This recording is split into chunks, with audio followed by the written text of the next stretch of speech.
Good morning students. आज हम कुछ छोटे छोटे टॉपिक्स डिस्कस करेंगे बेटा। सबसे पहले है relationship between nearest neighboring distance.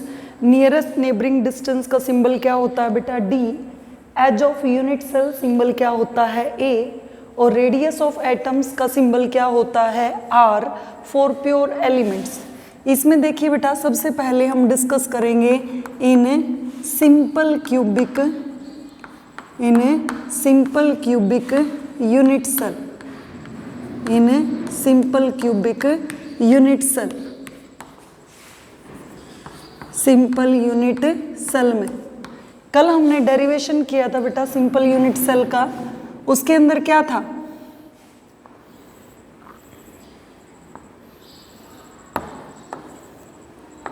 एक क्यूब ड्रॉ किया, उसके ऊपर दूसरा क्यूब ड्रॉ किया, कॉर्नर्स को क्या किया? ज्वाइन। पार्टिकल्स कहाँ पे प्रेजेंट हैं? सिर्फ कॉर्नर्स पे। पार्टिकल्स कहाँ पे प्रेजेंट है? सिर्फ कॉर्नर्स पे। तो दो कॉर्नर्स के डिस्टेंस को हम क्या बोलते हैं बेटा? Edge length. तो इसके अंदर देखिए, एक एटम ये है, दूसरा एटम ये है।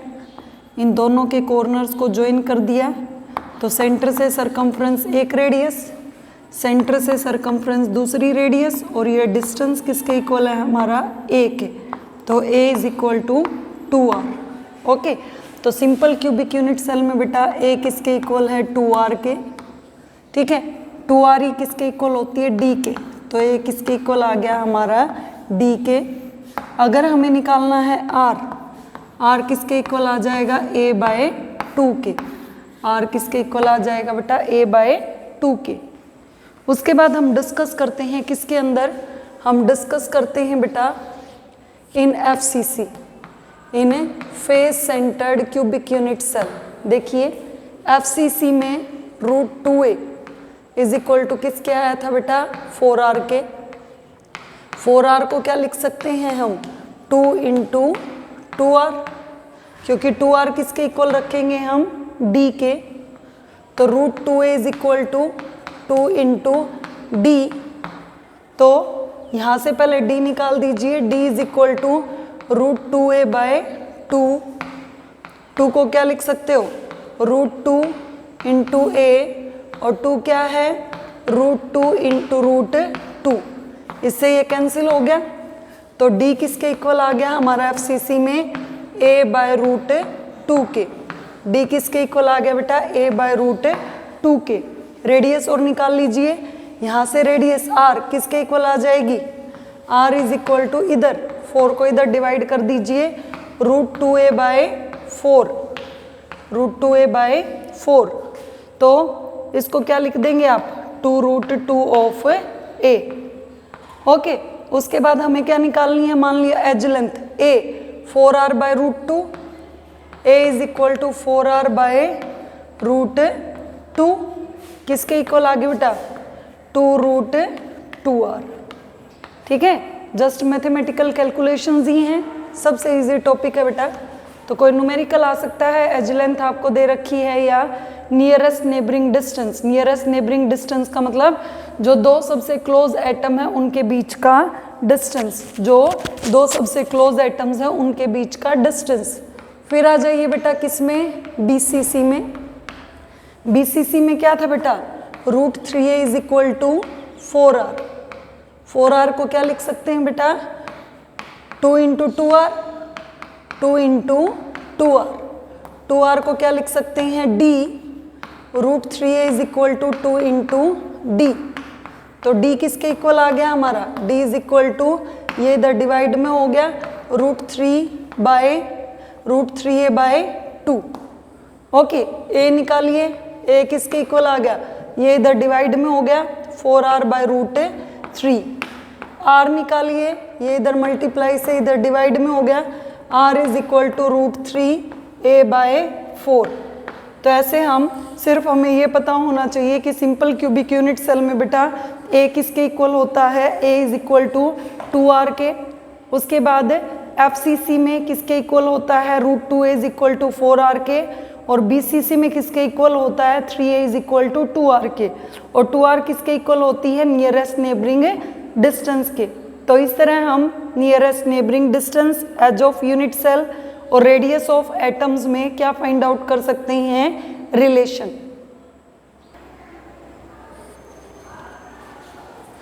हाँ जी बेटा, उसके बाद हम डिस्कस करते हैं अगला topic number of voids field and formula of compound, कि कैसे ऑक्टाहेड्रल और टेट्राहेड्रल वॉइड फिल होते हैं और कैसे हम इनसे रिलेटेड क्या ड्रॉ करते हैं फॉर्मूला। तो देखिए बेटा, फर्स्ट फॉर्मूला है नंबर ऑफ ऑक्टाहेड्रल वॉइड किसके इक्वल होते हैं जितने पार्टिकल्स प्रेजेंट हैं इन क्लोज पैकिंग। तो number of octahedral voids is equal to number of particles present in a close packing. और नंबर ऑफ टेट्राहेड्रल वॉइड्स क्या होते हैं double the number of octahedral void. मतलब अगर ऑक्टाहेड्रल वॉइड्स हमारे कितने हैं n, तो टेट्राहेड्रल वॉइड हमारे क्या होंगे 2n। मतलब टेट्राहेड्रल वॉइड का नंबर ऑक्टाहेड्रल वॉइड्स के नंबर से क्या होता है डबल। उसके बाद देखिए बेटा, जितने number of particle CCP cubic close packing में होंगे उतने ही नंबर ऑफ एटम्स होंगे HCP में, हेक्सागोनल क्लोज पैकिंग में उतने ही क्या होंगे नंबर ऑफ ऑक्टाहेड्रल वॉइड, और टेट्राहेड्रल वॉइड ऑक्टाहेड्रल वॉइड के क्या होंगे डबल। मतलब CCP में एटम्स मान लिया हमने n, तो HCP में भी एटम्स कितने होंगे n, तो n ही क्या होंगे हमारे ऑक्टाहेड्रल वॉइड, और टेट्राहेड्रल वॉइड्स ऑक्टाहेड्रल वॉइड्स के क्या होंगे डबल।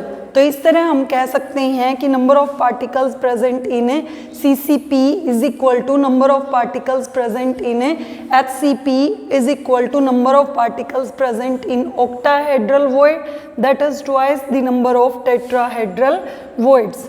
उसके बाद एक छोटा सा टॉपिक है बेटा, location of voids in crystals. Octahedral voids कहाँ प्रेजेंट होते हैं बेटा, edge centre and body centre, edge centre and body centre. अब एज देखिए बेटा क्या होता है, एक दीवार है वो कितने से शेयर होती है, मान लिया हमारी ये दीवार है, इस दीवार के पीछे एक दूसरी दीवार है तो 2 से शेयर हो गई, साथ में 2 ही दीवारें ऊपर हैं तो एक एज एक दीवार कितने से शेयर होती है 4 से।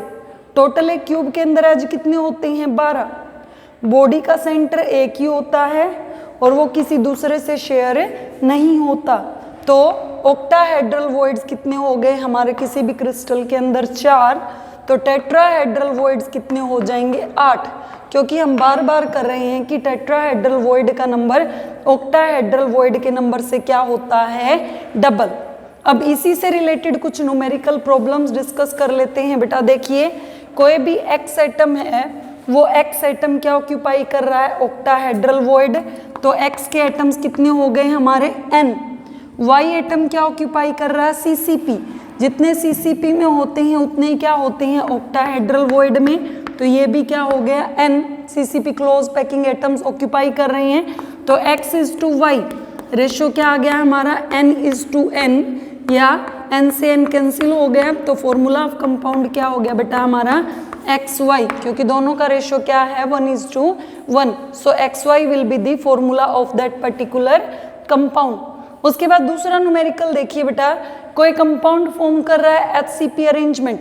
HCP अरेंजमेंट में देखिए जो B एटम्स हैं वो ऑक्यूपाई कर रहे हैं HCP हेक्सागोनल क्लोज पैकिंग। तो B के एटम, जितने एटम्स हमने अभी किया है, जितने एटम CCP में है उतने ही HCP में है और उतने ही क्या होंगे ऑक्टाहेड्रल वॉइड। तो B के एटम्स क्या ऑक्यूपाई कर रहे हैं N। A के एटम्स बेटा 2/3 ऑफ टेट्राहेड्रल वॉइड। अगर ऑक्टाहेड्रल N है, HCP N है, तो टेट्राहेड्रल क्या हो जाएगा 2N, और इस 2N का टेट्राहेड्रल का N is the HCP, tetrahedral will be double of HCP 2N, और 2N का भी क्या है बेटा 2/3 टाइम्स, तो क्या आ गया 4n/3। अब रेशियो लीजिए बेटा, 4n/3 is to n/1, LCM कितना आ गया 3, 4:3। ओके, फॉर्मूला ऑफ कंपाउंड ये फर्स्ट हमने A के लिए लिया है, तो A4B3, so formula of the compound will be what बेटा, formula of the compound will be A4B3। तो इस तरह हमें अगर कोई भी प्रॉब्लम गिवन है तो हम क्या फाइंड आउट कर सकते हैं, किसी भी गिवन कंपाउंड का फॉर्मूला क्या निकाल सकते हैं बेटा, किसी भी गिवन कंपाउंड का फॉर्मूला। उसके बाद एक न्यूमेरिकल और डिस्कस करते हैं बेटा, इसी से रिलेटेड हम नोट्स में मैंने ये सारी प्रॉब्लम्स मेंशन कर रखी है बेटा। देखिए बेटा, ए सॉलिड AB हैज